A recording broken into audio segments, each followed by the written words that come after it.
En la manzana donde vivís seguramente hay un buen médico. Quizá también un gran cocinero, un eficiente abogado, una diseñadora de buen gusto. ¿Serías capaz de ubicar dónde vive cada uno? Otoño 2017. No parece posible a menos que se hayan anunciado. ¿Cuántos saben acerca de todo lo bueno que tenés para dar? Este otoño 2017. Otoño 2017. Radio Más Pilar, 88.9 MHz. Pilar, Buenos Aires. Se lo contamos a todo el mundo. Se lo contamos a todo el mundo.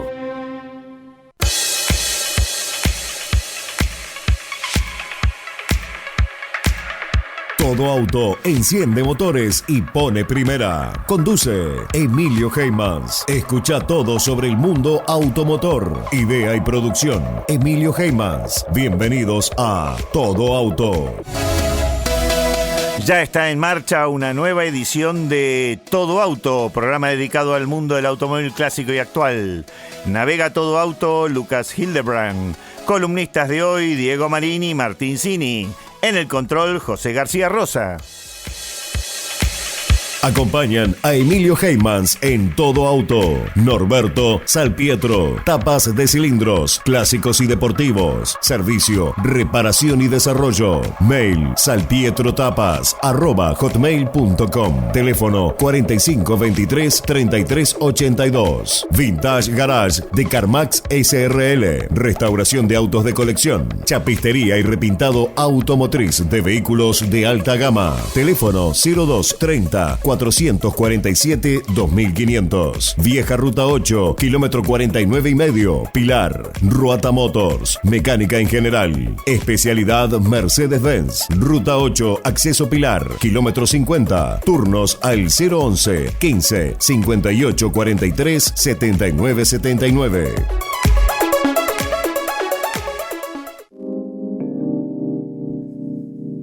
Este programa tiene imagen. Así es, Emilio, a través de nuestra página en Facebook Todo Auto. ¿Qué alternativas tienen nuestros oyentes para escucharnos? De lunes a lunes podés escucharnos las 24 horas del día en nuestro blog todoautoargentina.blogspot.com. ¿Y cuando estamos en el aire? Por internet, en la web radiomaspilar.com.ar y en el celular a través de la aplicación TuneIn en radios musicales Radio Más Pilar. Podés comunicarte con nuestro programa al 0230-466-4465. Los estudios de Radio Más Pilar son Bolívar 742, Pilar, provincia de Buenos Aires.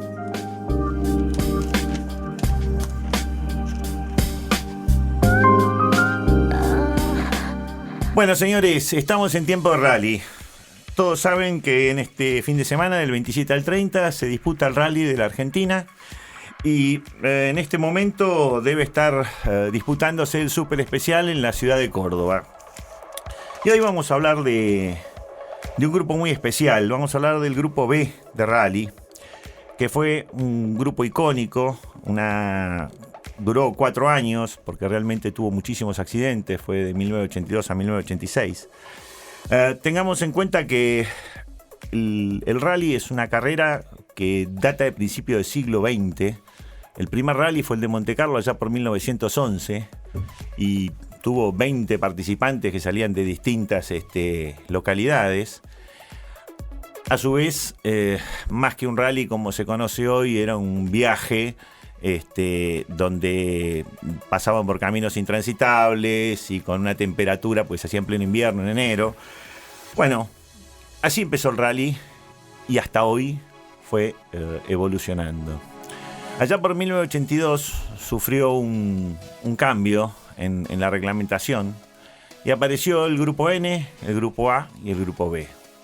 Básicamente el grupo N eran los autos de serie, el grupo A eran los mismos autos pero con un poco más de preparación libre, y el grupo B directamente eran autos con potencia libre, venían un chasis tubular, carrocerías de fibra de vidrio, Kevlar, fibra de carbono, o sea, la tecnología estaba a libre totalmente, se podía hacer lo que uno quería. Pero fueron un grupo muy, ¿cómo les puedo decir?, peligroso en la forma de conducir. Estamos con Diego Marín y Martín Cini quienes nos van a contar un poco de toda esa historia, de todo ese periodo. Así que bienvenidos, chicos, a Todo Auto. Muchas gracias, Emilio. ¿Qué tal, Emilio? Buenas tardes, ¿cómo estás? Buenas tardes. Cuéntenos un poquito todo lo que fue esa época, para lo que significaba para el público, las categorías, los autos. ¿Cómo la vivieron ustedes? Porque ustedes vivieron esa época. En primer lugar, yo lo viví, lo sentí. Cini dice que no, porque parece que se hace el chiquito, pero no. Yo lo viví, lo sentí y lo chico. extraño. Así que chicos no saben lo que se perdieron, fue algo extraordinario. En esa época el rally pasaba a ser una de las disciplinas más serias, venía de una época de mucho amateurismo en los años 50 y los años 60, donde en muchos casos se confundía el rally de regularidad con el rally de velocidad. Ya entrado los 70 el rally pasó a ser cosa más seria, con la participación de equipos oficiales cada vez más numerosos y más preparados y mejores preparados con autos específicamente preparados para rally. En muchos casos anteriormente eran autos que se adaptaban de pista a rally o viceversa. Particularmente hubo un auto que fue un predecesor de los Grupo B, que fue el Lancia Stratos. El Lancia Stratos fue un auto diseñado a pedido de Cesare Fiorio, entonces patrón del departamento de competición de Lancia, que él pidió que la fábrica diseñase un auto específicamente para correr en carreras de ruta y con unas características muy especiales. Disculpame que te interrumpa, digo, el Grupo B se inspiró en el Lancia Stratos y en el Alpina 110, ¿no es cierto? También tuvo que ver el Alpina 110. El Lancia Stratos fue más relevante en esa búsqueda, te diría. El Alpine sí fue algo que marcó los espíritus por la ligereza y porque podía ser un auto GT. Normalmente estaba inscrito en Grupo 3, pero después en Grupo 4 también. El Lancia Stratos fue una máquina, como decíamos recién, directamente inspirada por la competición y creada para la competición. Entonces podríamos decir que fue verdaderamente antes de tiempo el primer Grupo B, aunque nunca lo fue. Porque el Grupo B en realidad la Federación Internacional de Automovilismo trató de que las empresas, las terminales, fabricaran autos de cero para competición y después homologaran 200 autos de calle. Después cada pieza y cada evolución significaba hacer 20 autos más. Exacto. La diferencia es que el Grupo B estaba pensado primero como auto de competición y luego como auto de calle. Si bien tomaba elementos ciertamente del auto de calle, era ese el sentido inverso en la creación. Mientras que el Grupo A y el Grupo N eran grupos de producción, ¿no? Con distinto grado de preparación, pero grupo de producción. Es decir, era el auto que uno podía comprar en una agencia desarrollado luego para rally. El Grupo B era a la inversa, desarrollado para rally y después se extrapolaba a la versión stradale, como dicen los italianos, o las versiones de calle. Yo acá tengo un poco las limitaciones que tenía el Grupo B, que las copié porque de memoria no me voy a acordar, pero decía que la cilindrada para los autos aspirados podía ser 4.000, 3.000, 2.500 y 2.000 centímetros cúbicos. Ahora, si tenían turbo, era de 2.857, 2.142, 1.785 y 1.428 centímetros cúbicos. A todo esto tenían las categorías mayores, 1.100 kilos de peso el mínimo, 960 la segunda categoría, 890 la tercera y 820 la cuarta. Eso era toda la limitación que tenía. Sí, porque potencia era libre. Particularmente la principal limitación que tenía era las 200 unidades que tenían que ser construidas de ese vehículo. Es decir, eso representaba la gran dificultad para las fábricas y de hecho las versiones ruteras pocas veces estaban desarrolladas como tales. Eran autos incompletos, imperfectos. En los test de la época se deduce que eran autos que habían sido puestos a la venta simplemente para bancar el esfuerzo económico que la compañía había hecho para poner los verdaderos autos de rally en la pista. Sí, de hecho, en muchos casos, puntualmente los que yo conozco son los de Peugeot, los de Ford, los autos salían a la venta con un precio muy inferior a lo que costaba armarlos. Y aún así eran tremendamente caros. Y aún así, sí. De hecho, por ejemplo, el Audi 4 de calle que salió mantuvo el récord hasta bien entrados los años 90 de ser el Audi más caro vendido en la historia. O sea, así es. Mantuvo durante 15 años el récord de precio de la marca Audi. Sí, particularmente la versión Sport 4, que era el corto, ¿no? Sí, el de chasis corto, que fue la última evolución con motor de 20 válvulas. Principales, hubo 4 o 5 autos que fueron evolucionando. Uno fue el Audi 4, el Lancia 037, después se transformó en el Lancia Delta S. El Peugeot 205 T16, que fue uno de los que marcó, digamos, el mayor avance tecnológico, porque la mayoría tenían turbo y tracción 4x4, salvo Lancia 037 y alguno más que tenían tracción trasera.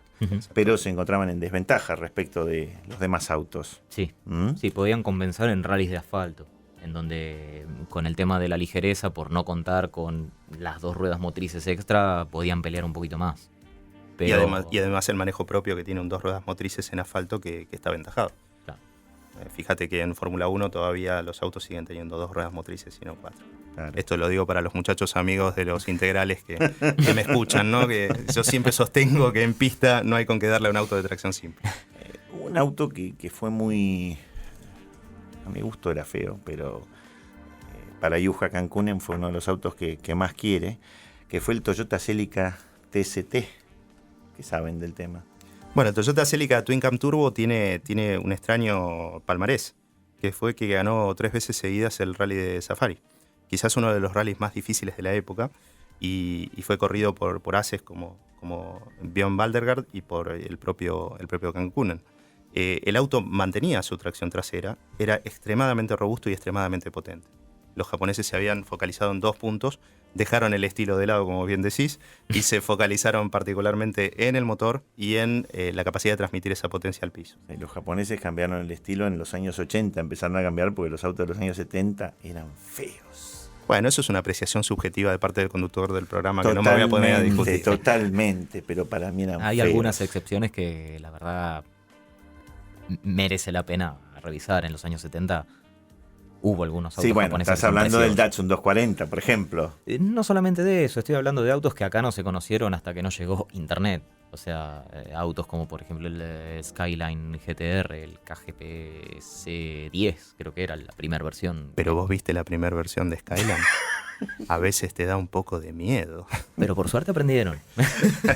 No, yo creo que todos los autos deportivos, y particularmente los autos de carrera, son como las mujeres. No hay feos. Tienen ese sentido. Acá quedó bien con la platea femenina, pero me parece que tenemos que reconocer que en el Toyota tiene una belleza de esa brutalidad que se es visible y emana por los poros, ¿no? Yo Toyota. creo que todos los autos de competición, en este momento estoy mirando el Audi A4 Sport E2 o S1 que tenemos acá en la maqueta, y realmente si uno lo ve no es muy lindo que digamos, pero en realidad es lo que decís vos, Diego, traslada esa potencia, esa garra, ¿no es cierto? Es tan bruto que enamora. Exactamente. Es feo, muy buena pero lindo. definición. Exacto. Es muy buena definición esa. Y además con las pinturas de guerra, ¿no? Porque en la época, creo que los años 80 fue glorioso el avance que hubo en la decoración de los vehículos. Totalmente. De los vehículos de competición. De vez en cuando hay algunos diseñadores, freelance, que se toman el trabajo de poner estas decoraciones en autos nuevos y las siguen rompiendo. Y la siguen rompiendo. Totalmente de acuerdo. Así que volvamos al grupo B. Yo creo que hoy en día sigo viendo autos con los ornamentación, con la gráfica de Martini, a mí me siguen encantando. Sí. O sea, he visto Ferraris actuales con la gráfica de Martini y a uno le siguen llegando. Sí, totalmente. ¿Sí? Bien. Ni hablar, por ejemplo, el Opel Manta o el Opel Ascona 400, que eran autos de grupo 4 y el Manta después fue grupo B. Ahora voy a hacer una distinción entre eso. Tenían una decoración que hacían de un auto muy vulgar, un auto espectacular, que era la decoración de la tabacalera Rothmans. Sí, Y claro. era con las líneas azules y los sellos distintivos de esa marca. ¿Qué nos podés contar, Diego, del Opel Manta? El Opel Manta fue una evolución del Ascona. Opel Ascona, que fue el primer auto de competición de Opel serio para competir en rally. Lo increíble de ese auto es que con una tremenda sencillez, quizás copiando las recetas del Ford Escort de los años 70, logró un campeonato mundial y logró llevar a la cima al mismísimo Walter Roll. Y Roll en el año 81 le peleó el campeonato a Michel Mouton con un Audi 4, con uno de esos autos, porque era tremendamente fuerte. Antes Hablo del de grupo Ascona B. primero, ¿no? Antes Cuando del grupo B. eran grupo 4. Claro. Luego el Manta, que lo reemplaza, porque era un poco más liviano y más robusto la carrocería, y además por un tema comercial también. A pesar de ser un auto de diseño antiguo, se mantuvo en vigencia hasta el año 84. En el medio del grupo B, el Manta daba pelea en algunas carreras. Por ejemplo, el Safari del 83 lo gana Vatanen con un Manta. Una cosa totalmente inesperada, porque los autos de Audi y de los otros rivales no pudieron aguantar el ritmo y rompieron. Del Safari. Del Safari, exactamente. Y Vatanen gana con un auto de tracción simple en el año 83 en el medio del grupo B. El auto tenía 250, 260 caballos. Tenía 2 evoluciones de motor. En el Safari habían llevado la evolución con menos potencia y más torque, la de 250, 260 caballos. Había una que llegaba hasta 280. Era un motor de doble árbol con 2.400 centímetros cúbicos, 4 cilindros por supuesto, con aspirado, es decir, sin turbo ni compresor.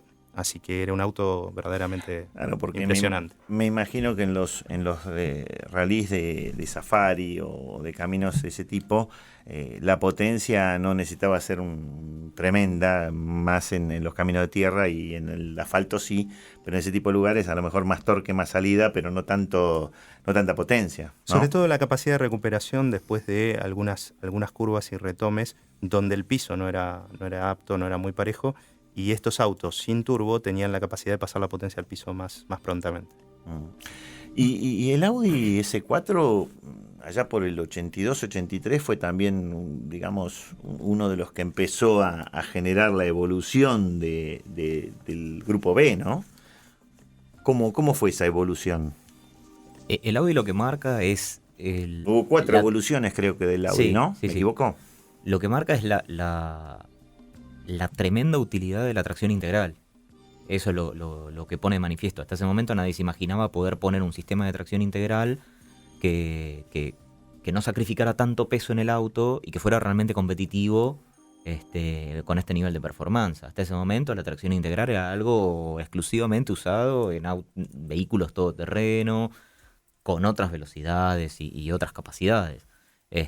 Lo que Audi pone de manifiesto es, sí, esta tecnología es posible y en terrenos que no sea asfalto, marcó un antes y un después. O sea, no había cómo correr un auto de tracción integral en nieve, en barro, en tierra. Y también, o sea, lo que provocó Audi fue la caída de muchos proyectos, porque había muchas marcas que estaban proyectando autos para competir en el grupo 4, que después se transformó en el grupo B, y que quedaron truncos o tuvieron que buscarle otro destino porque vieron que el potencial de la tracción integral en lo que era el campeonato mundial de rally, que en ese momento estaba dotado, no sé, 80% eran condiciones que no eran asfalto, no había con qué darle en ese momento. Hoy no se ve tanto, pero en ese momento la aerodinámica tuvo mucho que ver también, ¿no es cierto? Porque todos los autos están llenos de alerones, bequets y faldones por todos lados. Se buscaba de todas maneras transmitir las potencias al piso. Y claro, que fuera pegado lo más que se pudiera, digamos. Lo que hacía diferente a estos autos era particularmente ese arsenal impresionante aerodinámico que en realidad estaba motivado. Vos pensás que estos autos eran de chasis muy corto. Entonces, pasar la potencia al piso era todo un desafío, eran autos nerviosos y necesitaban este downforce o fuerza de apoyo que se lo brindaba la aerodinámica. Por supuesto, muy elaborada porque necesitaba a las bajas velocidades que se corren en rally un apoyo instantáneo desde el momento 1. Si uno pasa por un túnel de viento, cualquiera de estos autos, les aseguro que el coeficiente de forma es espantoso, justamente porque va en contra de la velocidad final y buscando ese apoyo que necesitaban los autos para acelerar más. Y tratándose de autos cortos, necesitaban ese apoyo además para estabilizarlos. Claro, pero también lo compensaban con la potencia, ¿no es cierto? Por supuesto. Yo creo que no hace mucho tiempo, no recuerdo, pero un Fórmula 1 tenía un coeficiente de 0,90. Era una cosa que es en base a muchísima potencia carga y a carga que van contra ese coeficiente adverso. Sí, en un Fórmula vos levantás el acelerador al final de la recta y el auto se para como si fuera un paracaídas. Claro. Es increíble la resistencia que tiene. Sobre todo cuando los alerones están en formato de circuitos cortos, ¿no? Donde se ponen con una carga aerodinámica mucho mayor de enfrente al viento. Sí, que los colocan. Exacto. Como para... creo que es el DRS es el que utilizan para ponerlo, para pasar, digamos, y cuando después lo colocan para frenar. En los grupos B era interesante que muchos de los apéndices aerodinámicos no eran tanto para bajar la potencia al piso, sino también para mantener la estabilidad del auto en los vuelos. Particularmente todos recordamos el macabro accidente de Vatanen en Argentina en el 85, donde no tenía el alerón trasero de la última evolución del Peugeot que vemos ahí sobre la mesa. Sí, y que la gente no puede ver. Le aclaramos a los oyentes que como temática trajimos acá 5 maquetas de vehículos de Grupo B. Así que tenemos un Audi 4 en la mesa, tenemos un Lancia 037, un Peugeot 205 T16, un Ford RS 200 y un Lancia S4, que nos ayuda a recordar cosas que tenían los autos, que si uno no los ve, no los... Es un poco más difícil por ahí. Claro, viste, pero los tenés acá a la vista y nos vamos acordando de detalles, como decía Diego recién, los vuelos, las fotos que hay de los autos volando es impresionante y las alturas que tomaban. Sí, sí. Y los riesgos que tomaban. Esa es una categoría que generó muchísimos accidentes y mortales en pilotos y en público. Sí. Creo que el último fue en Rally de Portugal, un Santos, que mató 3 espectadores y prácticamente fue lo que llevó al final la actitud del público y los accidentes, el término de este grupo, ¿no? Sí, ese accidente, el de Santos y particularmente el de Henry Toivonen, Claro. en el rally de Córcega del año 86. Que Claro. ese definitivamente termina de enterrar el grupo B porque fue espantoso, ¿no? Cayó por un precipicio y era uno de los pilotos, primero que venía ganando la carrera y era uno de los pilotos de ese momento más destacados. Fue un cambio muy brusco, ¿no? El del 81 al 82, que es cuando aparece el grupo B. Y eso puede ser que haya sorprendido un poco a las marcas que no sabían cómo desarrollar tanta potencia, por eso los alerones para controlar el auto y también el hecho de la seguridad. Digamos, se hizo tanto hincapié en la potencia, la velocidad y el nuevo desarrollo del auto que se dejó de lado un poco la seguridad. Sí, en realidad en el año 81 fue el último año de vigencia del antiguo Grupo 2, Grupo 1, Grupo 3 y Grupo 4. Y el que verdaderamente reemplaza al Grupo 4 es el Grupo B. Podemos distinguir 2 etapas en el Grupo B, que son los autos que eran antiguos Grupo 4, devenidos en Grupo B por una rehomologación, digamos, a las nuevas reglas, y los autos ya construidos específicamente como Grupo B más adelante. Esa segunda generación de Grupo B son bestiales. Sí, tengo entendido que uno de los que se adaptó mínimamente fue el Audi 4, ¿no? Que Exactamente. hizo un cambio casi mínimo para Exacto. adaptarse a los nuevos reglamentos, nada más. Mantuvo la disposición de motor, transmisión y demás. No metió el motor en el medio como hicieron otras marcas. Pero del auto de calle no le quedaba absolutamente nada. O sea, eran básicamente un Audi 80 cortado en la parte delantera, la parte trasera de un Audi GT. Todo lo demás era Kevlar, fibra de vidrio y carbono. Sí. Y 500 caballos metidos abajo del capó. Los vidrios eran de radiadores atrás. plástico. Todo era sí, de plástico, plexiglas. No sé qué plásticos habría disponible en aquella época, pero se buscaba alivianar el auto en todo lo posible. Sí, el Audi era particular porque tenía todavía el motor longitudinal, en una disposición que nosotros conocimos mucho tiempo en Audi y en algunos Volkswagen de la época, ¿no? El propio Gazelle tan popular que tuvimos aquí entre nosotros y el Gol de la primera generación tenían el motor puesto allá adelante como el Audi. Aparte era 5 cilindros. todos los 5 demás cilindros, eran 4. inclinado a la derecha y demás. Claro. La gran innovación de Audi es la tracción integral. Ellos a la tracción integral la logran combinar con otro elemento que no era extraño en el mundo del rally, que era el turbo. El turbocompresor había sido utilizado por primera vez con éxito por Saab. Con el Saab 99, ya desde el año 79, Stig Blomqvist gana el rally de Suecia con ese auto, pero era tracción delantera. Imagínense la revolución que genera Audi a un motor turbo, 2 litros 200, 2 litros 100, depende de la versión, incorporar la tracción integral. Esa es la genialidad de Audi.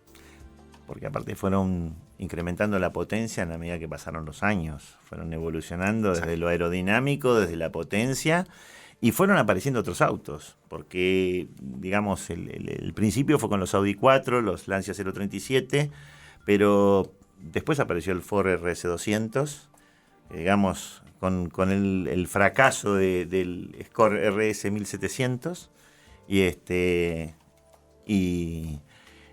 y aparece el RS 200, pero ya sobre el final, ¿no, Diego? Claro, primero, el primer auto específicamente construido para rally de Grupo B, podemos decir que es el 205 Turbo 16, Claro. que ya toma el reglamento nuevo, que el reglamento ya se conocía desde el año 79. ¿Aparece en el 84? La primera versión aparece 84. en la última carrera del 84, Claro. hace algunas carreras en Francia, menores, que los equipos oficiales utilizaban rallies del campeonato europeo para probar sus nuevas máquinas. Y particularmente aparece, sí, y genera una revolución el hecho de que sea un vehículo basado en la carrocería de un auto de serie, pero que rompe con el esquema del auto de serie, porque era un auto con motor central. Es decir, el gran éxito de Peugeot es disfrazarlo de Peugeot 205, una máquina, un monstruo de competición, que no tenía nada que ver con el vehículo original y sin embargo guardaba un look y una sensación de que estábamos delante del mismísimo auto de producción. Claro, el desarrollo del 205 arrancó en el año 72, que es cuando se da a conocer el nuevo reglamento de Grupo B, y ahí aprovechan todas las ventajas del nuevo reglamento. O sea, no vienen arrastrando... ¿En el 82? Claro. Pues dijiste 72 por eso. No, 82, 72, perdón. Sí. Entonces no venían arrastrando un preconcepto de algún auto existente o algo por el estilo. Tuvieron la libertad total de hacer lo que en ese momento era lo más eficiente, que era una célula central, un chasis multitubular, dotarlo de la mecánica más potente que pudieran dotarlo, y como una cuestión comercial trataron de darle la similitud lo más cercana posible al auto del momento de calle, que era el 205. Pensemos el salto tecnológico, que representa el 205, porque yo venía de correr con las coupés 504 V6 y con el 104 ZS, una tracción delantera de apenas 90 caballos, Sí. y de repente salta el 205 Turbo 16. Es decir, tomó a todos sus rivales por sorpresa y el ataque de Peugeot fue fulminante.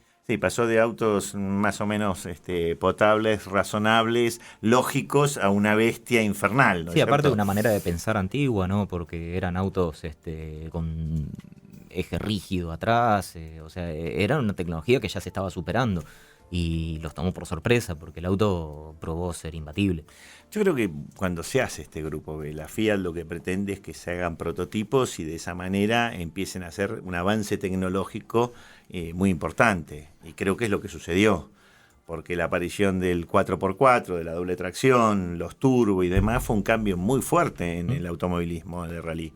Sí, se experimentó con todo tipo de sobrealimentación. De hecho, Lancia hizo todo tipo de experimentación. El Delta S4 le decían el sobrealimentado porque tenía compresor y turbocompresor. O sea, el compresor era para mantener potencia alta en bajas vueltas y después de ahí tomaba el turbocompresor.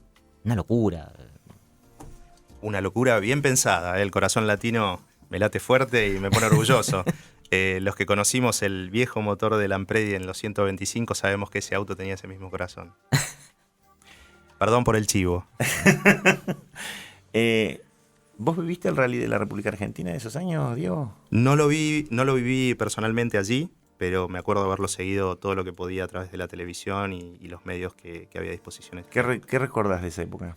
Que realmente el rally en esa época terminó de prender en Argentina definitivamente. Hasta ese momento nosotros creo que en Argentina nos gustaban las carreras de ruta, las carreras de TC, las carreras de circuito. Particularmente en los años 60 y 70 se desarrolló muy bien, pero a partir de los 80 el rally pasó a ser una institución nacional tan grande como las otras. Es que yo creo que fue la evolución lógica del TC, las carreras de estándar y después el rally. Yo creo que el rally hoy debe ser la competición más riesgosa que existe, incluso más que la Fórmula 1. Yo creo que es donde se nota porque más... hay menos medidas de seguridad, más riesgo con la naturaleza. Hay más imponderables. Exactamente. Es la improvisación en el piloto lo es todo. Es decir, admiro mucho más a un piloto de rally que a un piloto de circuito.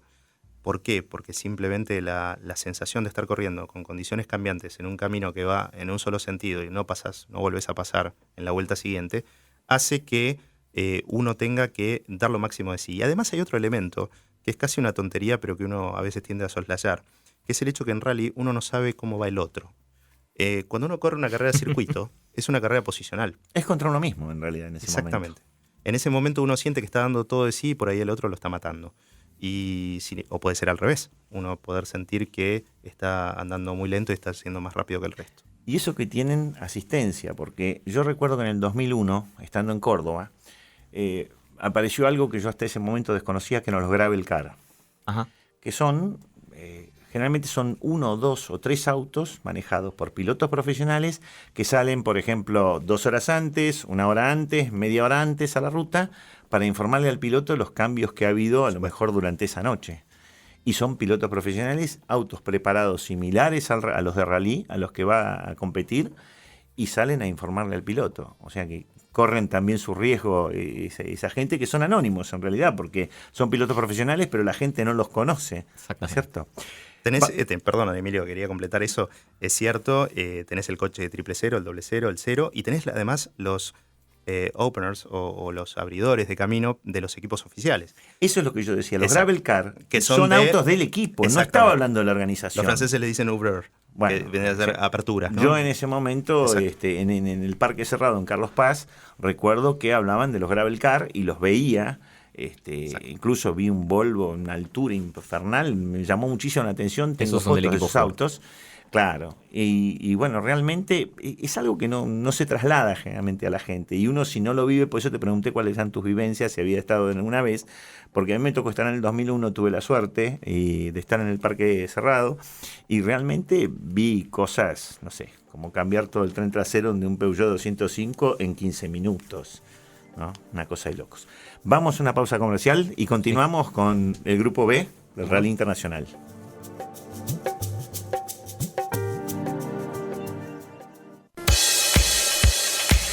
Acompañan a Emilio Heymans en Todo Auto. Norberto Salpietro. Tapas de cilindros, clásicos y deportivos. Servicio, reparación y desarrollo. Mail salpietrotapas@hotmail.com. Teléfono 4523-3382. Vintage Garage de Carmax SRL. Restauración de autos de colección. Chapistería y repintado automotriz de vehículos de alta gama. Teléfono 0230 447-2500. Vieja Ruta 8, kilómetro 49,5. Pilar. Ruata Motors. Mecánica en general. Especialidad Mercedes-Benz. Ruta 8, acceso Pilar. Kilómetro 50. Turnos al 011 15 58 43 79 79. Todo Auto. En vivo con Emilio Heymans. Bueno, y continuamos con el Grupo B de Rally Internacional y vamos a hablar un poco de los autos. Porque todo el mundo conoce el Audi A4, el Lancia, los dos Lancia, el Peugeot 206, pero había algunos bichos raros, Diego. El otro día me sorprendiste porque cuando me llama y estábamos hablando un poco las charlas de producción previas al programa, entonces me dice Diego, ¿porque te acordás del Skoda 130 RS? ¿Qué es eso? Yo no tenía la más remota idea. Y después cuando vi las fotos, sentí que Skoda tenía alguna deuda de venganza con la sociedad cuando vi el auto. Es muy subjetivo, a alguno le gustará, pero yo lo viví, lo sentí así. ¿Qué me cuentan de eso? Porque además había, qué sé yo, del Nissan 240 RS, que no se habla mucho, exacto. Renault 5 Maxi Turbo sí, pero había más de RX-7 también corriendo. También, exactamente. Después Citroën BX, y hasta Porsche 911 al final también intervino. Por supuesto, y hasta Ferraris. El equipo Michelotto, o Michelotto como sería en Marín, italiano. Marín sabe todo, siempre agrega algo, ¿viste? Dale. Preparó unas cuantas 308 para el grupo B. Sí, las 308 GTB Michelotto. Sí. Exactamente. ¿Y que no es en qué Michelotti. año? Michelotto. Michelotto. Perdón, Claro. ¿por qué Michelotti y Michelotto? Acláralo. Un italiano diría Michelotto. Ah. No, porque Michelotti era un diseñador muy famoso claro. en los años 60 y 70. Pero las Ferraris estas eran de un preparador de un equipo de Michelotto. Michelotto. ¿Qué preparación tenían esa Ferrari? La verdad, no estoy muy informado en el tema. Pero tenés idea, obviamente tendrían que tener una potencia de Sí, también sí, 400, sí. 500 caballos. No, ¿No? era menor la potencia porque no eran sobrealimentadas, eran aspiradas. Los motores eran de alrededor de 3 litros. Entonces tenían una potencia reducida, entre comillas, en comparación a los otros. Sí, más o menos 320 caballos. Claro. Lo que eso tenía es lo que- era. Estos autos habían sido diseñados. Porque no eran de la como categoría máxima, sino la categoría siguiente. y eran de Exacto. grupo 4, devenidos en grupo B luego. Sí. Hoy una de esas Ferraris vale 3 o 4 veces lo que vale una de calle. Mira vos. Ujú. Sí. Particularmente uno de los pilotos que más se destacó en la Ferrari fue Andruet, el francés. El caballo loco, como le decían. Yo Talentoso. lo que he visto, que en la Argentina recién ahora está empezando, ustedes vieron que en este momento también junto con el rally se está haciendo un evento que se llama Leyendas del Rally, Sí. y está aprendiendo en la Argentina la adquisición o tratar de coleccionar autos de rally. Yo hace poquito en una revista veía la colección de Juha Kankkunen. Envidiable. Muy Envidiable. envidiable. Vos lo viste. Sí. O sea, todos autos de rally. Exacto. Y realmente creo que en este momento está empezando un poco el tema de los autos de competición. Pero en el rally en Argentina creo que es el segundo año que se hace esto de Leyendas del Rally, con autos obviamente nacionales y alguno que replica un poco el auto internacional. Sí, yo creo que sí. Si el evento sigue creciendo de la manera en la que lo viene haciendo, no van a tardar en aparecer el grupo N que corrió tal. De hecho, Martín, etcétera, vos etcétera. estuviste el año pasado en Leyendas del Rally. Sí, yo estuve. Tuve la suerte de ver una Celica ex Didi Oriol, auténtica, que quedó en el país por circunstancias que no conozco y me imagino que deben ser bastante particulares. No profundicemos. No, por las dudas. En estos temas no hay que profundizar en esas cosas. Y bueno, después muchos coches de calle que fueron los necesarios para homologar los autos de competición. Mitsubishi Lancer, Lancia Delta. Tuvimos la suerte de ver un Renault 5 Maxi Turbo. Y después autos de nacionales como el Renault Sí. 18 de Moroni. Sí, manejado por Moroni. Les cuento que el 11 de mayo vamos a hacer un programa y vamos a tratar de tenerlo a Moroni. Vive en Córdoba, pero aunque sea por teléfono lo vamos a sacar al aire para que nos cuente un poco toda su experiencia. ¿Puedo hacer la apología del Skoda? Sí, por supuesto. Quedó flotando en el aire y dijimos que No, había es sido... que se lo iba a repreguntar, Marín. Se lo iba a repreguntar. ¿Sabe qué pasa, Marín? Hoy lo tengo acá al lado y no puedo creer que usted no esté hablando por teléfono, que no esté parado en una estación de servicio porque no llega. Entonces estoy admirado de tenerlo acá al lado, lo puedo tocar y todo. Haga la apología, Marín. La apología del Skoda. Skoda tenía una larga tradición de autos de rally. Recordemos que estos vehículos muy singulares eran originarios de la vieja Checoslovaquia, detrás de la cortina de hierro, donde los recursos económicos no eran los más destacados para este tipo de aventura. Sin embargo, la tradición checa hacía que tuviesen una tradición de aceros y de ingeniería muy avanzada. Hay vehículos como Skoda o Tatra de origen checo que son verdaderamente piezas muy, muy interesantes. Y en los años 70, Skoda, con pequeños vehículos populares, que eran lo que podían vender en esos mercados restringidos, lógicamente, por la economía local, desarrollaban herramientas para que los muchachos de detrás de la cortina de hierro también se divirtieran. Y el Skoda fue varias veces campeón y ganó su categoría, por ejemplo, en el Rally del RAC, que era el rally británico del Royal Automobile Club, y donde allí se destacaban porque particularmente tenían muy buen poder de tracción por el motor trasero. Y eran autitos muy interesantes, árbol de leva a la cabeza, y podían tener un desarrollo de cajas de quinta y demás que los hacían bastante aptos para ese tipo de caminos. Eran 1.300 centímetros cúbicos, 4 cilindros, 140 caballos, 2 carburadores. Bueno, Un una mecánica autito, tradicional, claro. pero era una especie de Alpine fuera de su época. Pero Y eran fiables. eran autos, súper confiables. Claro, súper confiables. Perfecto. Sí. Ciertamente no era lo más lindo que se vio arriba de una pista o de un camino de rally. Ya le dije, yo creo que tenía una deuda con la sociedad Skoda en ese momento, alguna venganza, algo le hizo, algún auto que no le compraron y se quisieron vengar con eso. Igual me gustaría opinar, detrás de la cortina de hierro, ese era un auto bastante aceptable. Para lo que supieron tener esa pobre Coincidimos, Sí. en ese aspecto coincidimos. Igual del realmente. otro lado de la cortina de hierro, del lado francés, podemos decir que había una cosa que fue, no sé, una pesadilla nocturna de algún ingeniero, que fue el Citroën BX4TC. Mando un saludo a la gente amiga de Citroën, porque la verdad que Hay fue un muchos esfuerzo. fanáticos Citroën que te están escuchando. Por Luis. supuesto, un amigo como Ignacio Graciano, a que le mando un gran abrazo y un gran saludo, seguramente nos está escuchando.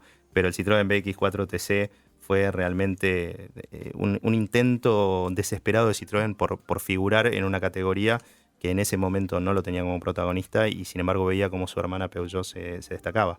¿El motor derivaba del 505 Turbo o no? Sí, era un motor de origen Chrysler, esto es lo extraño, igual que el 205 Turbo 16. Ahora le mando un beso a todos los amigos de Peugeot, diciendo que el 205 Turbo 16, señores, tenía un block que provenía de Chrysler, de cuando Peugeot compró Chrysler Europa.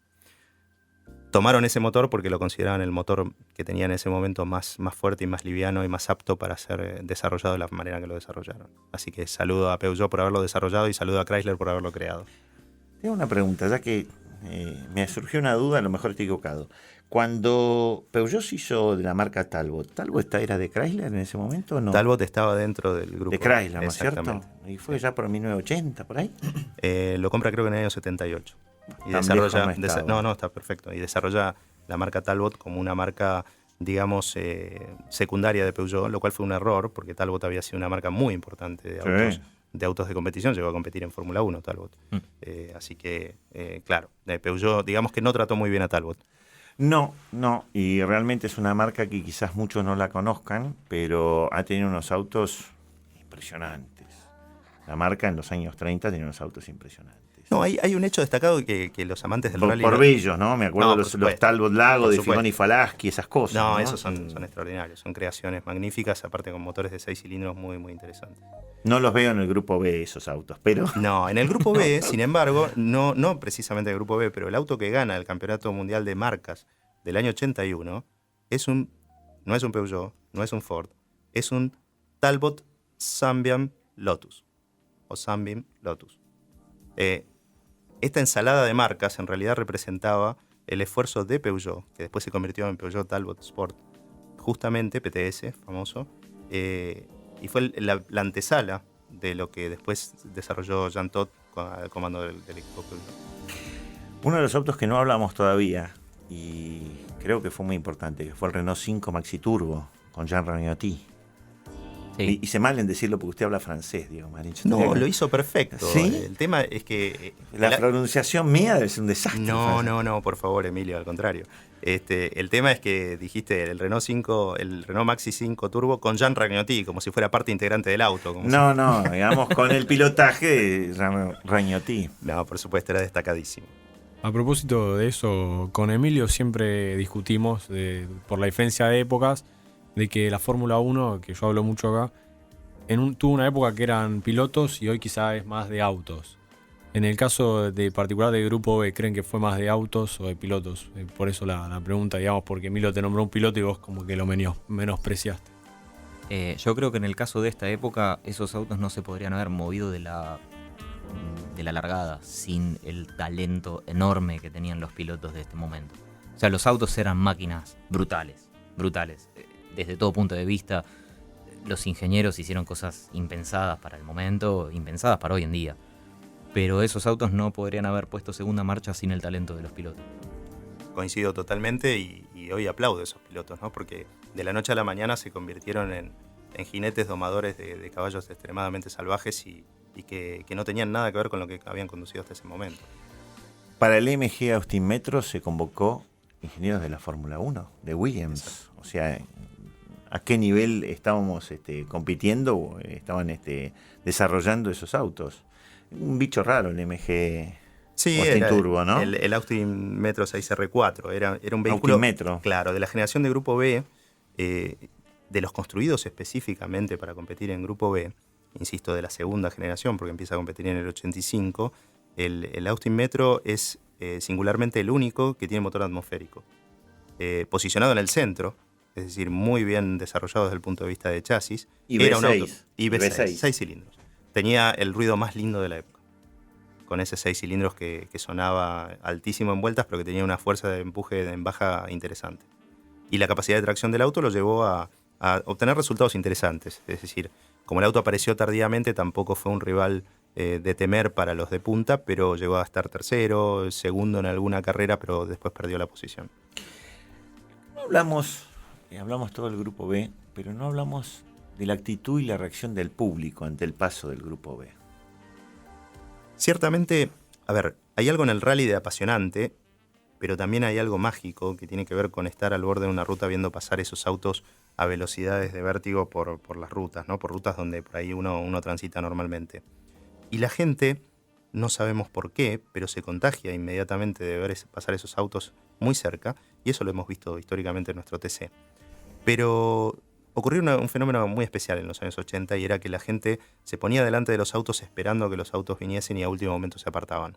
Algunos decían para sacar la mejor foto, y algunos otros jugando un poco con su imagen. Con la inconsciencia, diría yo, porque la velocidad y la potencia que traían esos autos y cómo volaban, exacto, podían llevarse a cualquiera en cualquier momento. El tema es que los desarrollos cada vez más rápidos de los autos hacía que la gente no tomara conciencia de eso y a veces apartarse era demasiado tarde. Y ese juego terminó siendo fatal. Y fatal para el deporte también. ¿Piensan que un Grupo B hoy podría existir? No sé si las terminales podrían justificar el gasto que representa desarrollar un auto a semejante nivel. Convengamos que los autos rally actuales superaron las performances de esos autos de aquella época. Superaron los tiempos. Los tiempos, sí. Porque se avanzó muchísimo en grip, en frenos, en aerodinámica, en seguridad, por suerte. Entonces, los tiempos de etapa, en aquellos rallies que todavía conservan etapas que se usaban en los años 80, son menores. Pero no creo que... O sea, no llegaron a los niveles de potencia que se llegaban en aquel momento y... Yo creo que sería interesante planteárselo. Hay que ver si a la autoridad deportiva le interesa el riesgo que eso supone en caminos abiertos, ¿no? Autos de esta tremenda performance. Pero en los años 80, yo recuerdo muy bien, y acá no es en detrimento del amigo Lucas, pero el rally pasó a ser más popular que la Fórmula 1 en determinado momento. Y eso me hago cargo porque yo viví en la época. En esa época usaba pelo en la cabeza yo. Sí, y, sabemos. o sea, hace muchos años. No, sabemos dónde empieza la cara, pero no dónde termina, Marín. Eso lo sabemos. No, y lo digo porque lo viví. Recuerdo que el Grupo B pasó a fascinar y a eclipsar en muchísimos sentidos a la Fórmula 1. Por supuesto, la categoría reina siempre se recupera y volvió a darnos lo mejor, ¿no? En años posteriores fue magnífico. Pero los años de apogeo del Grupo B, un poco como fue los Sport Prototipo de finales de los 60, Obvio, sí, claro. terminaron en cierta forma opacando la Fórmula 1, que como dijimos recién siempre se recupera. Y sin duda fue la época dorada del rally, ese Grupo B, digamos, del 82 al 86. Sí, fíjate qué cosa interesante, que logró enganchar a gente que hasta ese momento no había visto carreras de ruta y que después siguió viendo y se siguió interesando. El hecho de sentir que había autos que se parecían a los que uno tenía en casa convocó mucha gente, que hasta ese momento era un público muy específico. Cuando al Grupo B se descontinúa, es decir, se prohíbe su utilización en competición y pasa a ser la categoría dominante del Grupo A, la baja de performance no logró que la gente abandone el deporte, siguió siguiéndolo y siguió apoyándolo, y de hecho las marcas invirtieron como nunca en el Grupo A porque era más barato, lógicamente, desarrollar. Y ahí aparecieron otras marcas como Subaru, como Mitsubishi, que habían estado un poquito relegadas en la época del Grupo Los B. japoneses se hicieron presentes y... Claro. Y empezaron a aparecer gran también las protagonismo. medidas de seguridad más intensas que hasta el momento, ¿no? También. Y llegamos hasta el rally moderno, que bueno, que es una buena evolución de eso. Creo que el Grupo B fue un momento, una locura que permitió aprender cosas, sacar conclusiones y volver a empezar. Yo recuerdo particularmente haber seguido con mucho interés la primera competencia, que fue el Rally de Montecarlo del 87, que fue el primer rally post-Grupo B. Y la performance de los autos parecía que estabas viendo una carrera de caracoles. Ver, por ejemplo, Ford Sierras enterrados en la nieve en Montecarlo y no poder sacarlos, y hacer un esfuerzo tremendo, y en ese momento Ford estaba corriendo con los Sierras de V6 de transmisión integral, pero no tenían absolutamente nada que ver con lo que se había vivido los 4 o 5 años antes. Lucas recién dijo de los pilotos, que era más importante los pilotos y el auto. ¿Es comparable el rally de hoy al Grupo B?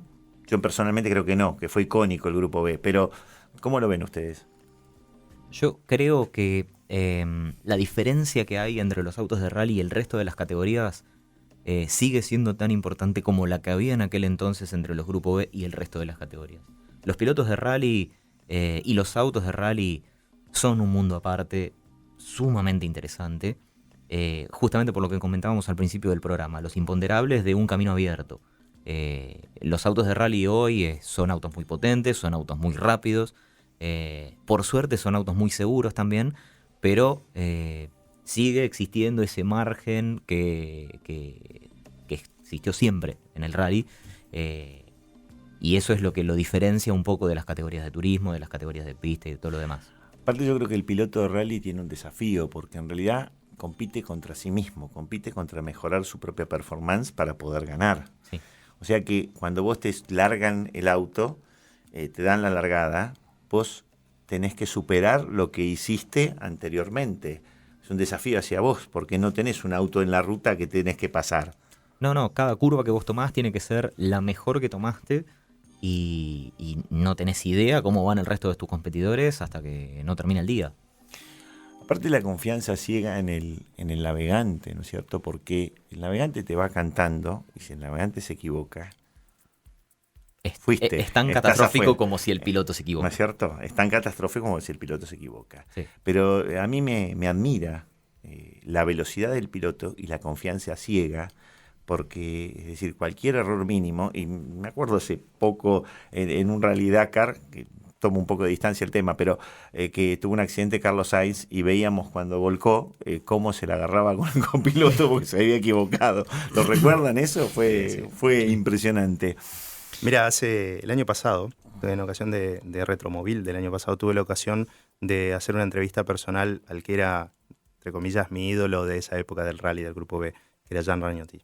Y en esa entrevista, no publicada finalmente en Argentina, pero la tengo bien guardada y atesorada, Ragnotti contaba lo que significaba manejar uno de esos autos y la capacidad de anticipación que había que tener manejando esos vehículos.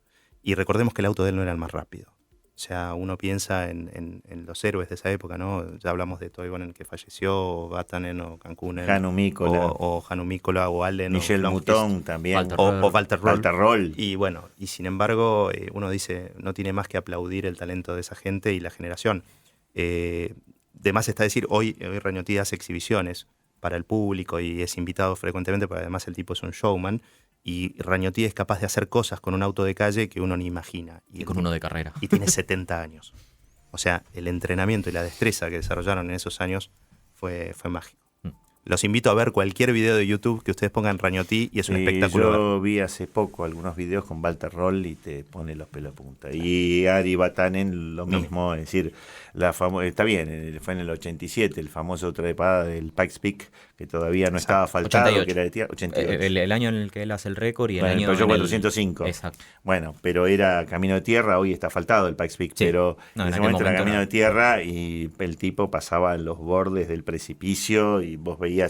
Es más, a todo el mundo le hago notar que en un momento determinado viene, pero al mango, y el tipo tiene tiempo de manejar con una mano y con la Y otra se taparse tapa el sol. Sí.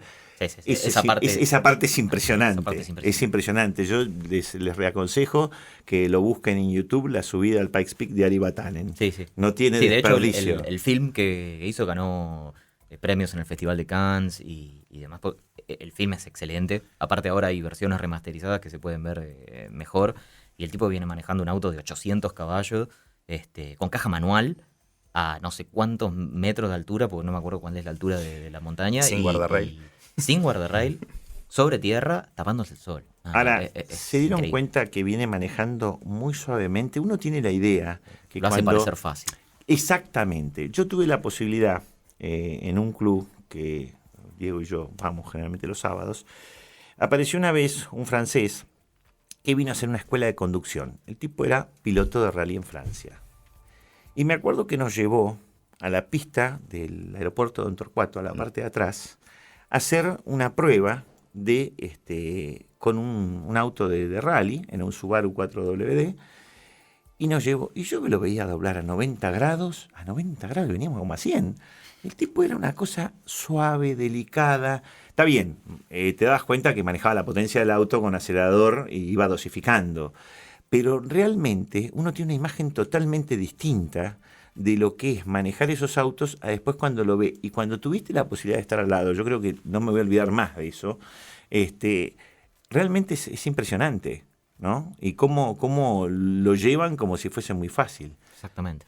No, la destreza está en todos los sentidos que el piloto pone en juego, ¿no? Es decir, desde la vista, desde el tacto, desde sentir a través de la piel, desde por supuesto el oído, y uno sabe que está jugando en el límite de todos esos sentidos y jugando con todas las posibilidades que le da de comando el auto, y algunas hasta insospechadas, porque los autos hasta se sienten de una determinada manera en el asiento que te lo pueden contar los verdaderos pilotos y es algo de lo que vos contás, ¿no?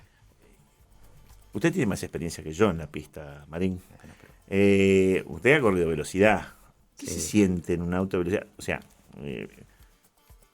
¿qué podés transmitir? Aclaro que mi experiencia es muy limitada. Perdón, lo haces amateur. Lo haces amateur. Sí. Pero has corrido unos 500 kilómetros hacia Buenos Aires. Estamos hablando del Grupo B, no se puede. No se puede cometer esa herejía.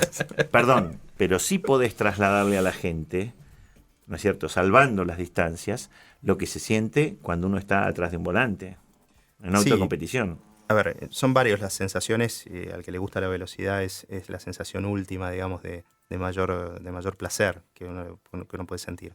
También uno siente que tiene una enorme responsabilidad arriba del auto, sobre todo cuando está en pista, porque es muy fácil generar con alguna macana, con algún exceso, algún accidente, y sobre todo los que somos amateur cuidamos mucho eso. Pero particularmente los que lo hacemos como amateur lo buscamos divertirnos. Buscamos el placer de superarnos a nosotros mismos y no superar, aunque siempre hay un poquito de competencia en eso.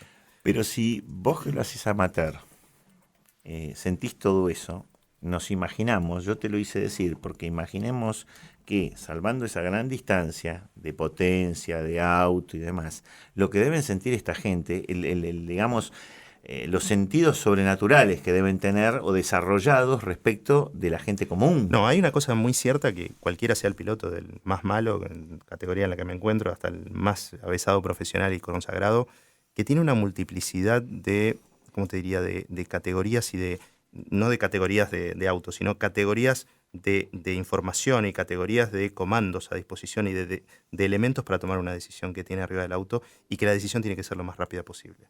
Eso es lo que de alguna manera diferencia a un buen piloto de un piloto mediocre. La capacidad de tomar decisiones y a la velocidad que lo hace. Decisiones rápidas y acertadas. Exactamente. Por eso admiro tanto al piloto de rally. Porque el piloto de rally es capaz de tomar esas decisiones en una milésima de segundo, y normalmente es la decisión acertada. Y aparte, digamos, siendo lo que es un piloto, por ejemplo, la Fórmula 1 es, en cada curva tenés que demostrar que estás concentrado. En el rally, en cada curva tenés que demostrar que siempre tenés que tomar decisiones y siempre tiene que ser la correcta durante un tiempo prolongado y, digamos, en condiciones que no son de tranquilidad. Exacto. Sí, ciertamente tenés que conocer mucho el auto, tenés que conocer tu terreno, tus posibilidades y tus limitaciones. Y en todo momento estar sintiendo que estás dando lo máximo de tu potencial. Qué importante lo que dijiste, porque las limitaciones es algo que no todos somos conscientes. Hay mucha gente que yo veo que de golpe se exige más de lo que puede y no se da cuenta que a veces se pone en riesgo o pone en riesgo a los demás por no ser consciente de sus propias limitaciones. O sea, el paso de los años... Los ámbitos de la vida. Es claro, pero realmente yo a veces digo, mira, yo hoy ya no hago esto, no hago lo otro. ¿Por qué? Porque con el paso de los años te baja la vista, los reflejos no son los mismos, y generalmente ese tipo de cosas veo que no es tan fácil, lo que estabas diciendo vos, ¿no es cierto?, de tener conciencia de eso, qué importante que es, sobre todo, lo digo ahora un poco por el tema de seguridad vial, cuando estás en la calle, ¿no? Tener conciencia de las limitaciones que uno tiene y no creerse que uno puede con todo. No, y después guardar la calma y la templanza necesarias para mantenerse en estos casos sobre la parte que hay que mantenerse, que es sobre el camino. Volviendo a lo que es el rally, bueno, en este fin de semana justo tenemos la fecha en Argentina. En mi época del rally, obviamente recuerdo estos autos por fotos, y lo que yo viví fue la hegemonía de Sebastián Loeb con Citroën. Y hoy en día no está, y creo que el rally, como si bien tuvo su época dorada con el grupo B, hoy está en momentos duros, digamos, que no tiene un referente y los autos creo que no llaman mucho a la gente. Ustedes, como seguidores del rally, ¿qué opinan? Sí, la categoría perdió un poco de magia porque, bueno, el caso de Loeb es un extraterrestre, hizo la categoría aburrida, tenía competidores de recontra primer nivel al lado y se cansó de ganarles. Entonces, bueno, la categoría se tornó un poco aburrida, las marcas perdieron interés, los costos se fueron disparando con el correr de los años. La categoría está empezando a tomar decisiones que para mí son acertadas, está empezando a liberar un poquitito el tema de la potencia, eso atrajo otras marcas que tenían proyectos en desarrollo. Hoy tenemos más marcas de lo que había hace 3 o 4 años. Hay muchos pilotos de primer nivel peleando los primeros puestos. De hecho, eso es, si uno se fija a los ganadores de las primeras fechas del Mundial, no hay ninguno que se repita, no hay ninguna marca que se repita, lo cual es algo bueno y va en camino a recuperación. Viene de un par de años de pérdida de interés. También hubo años en los que las marcas tuvieron números rojos, entonces, bueno, tuvieron que suspender problemas. ¿Pero no pasó lo mismo a fines de los 90 con Tommy Mäkinen y Mitsubishi, que se cansó de ganar? Sí, pero Tommy Mäkinen ganó 4 campeonatos seguidos y entre medio, digamos, o sea, antes y después. Pero había de un eso, predominio de marca y de piloto. Sí, pero no fueron 9 años. Claro. No fueron 9 años. Te lo pongo sencillo. Hace unos años me invitaron a ver rally en Córdoba. Hacía muchos años que no iba y fui. Y recuerdo, creo que habrá sido el año 2009-2010. y lo vi pasar al Loeb a la mañana con el resto de los competidores. Como dice Martín, eran súper competitivos con él. A la mañana el tipo estaba tranquilo, pasó en los tiempos de los demás. A la tarde dijo, bueno, se arremangó un rato y dijo, ahora vamos a sacar el tiempo. En el tramo que yo le cronometré, que serían unos 2000 y pico de metros, le sacó 2 segundos a todos. Y pasaba realmente al límite. Ahí dije, este tipo es un fuera de serie. Señores, se nos acabó el tiempo. Diego, Martín, muchas gracias por haber venido a Todo Auto. Por favor, gracias por la Los invitación. esperamos Gracias, en un cualquier placer. momento. Ustedes ya son parte de la casa. Lucas, nosotros volvemos el jueves con un programa muy especial porque vamos a hablar de la categoría 128, Fiat 128, que corren con la organización de la AS y del CAS.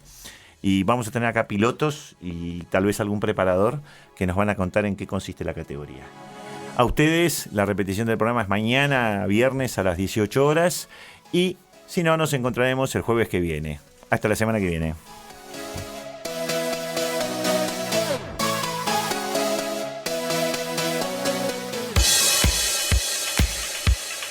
Todo Auto. Conduce Emilio Heymans. Hasta un nuevo encuentro de Todo Auto. Idea y producción, Emilio Heymans.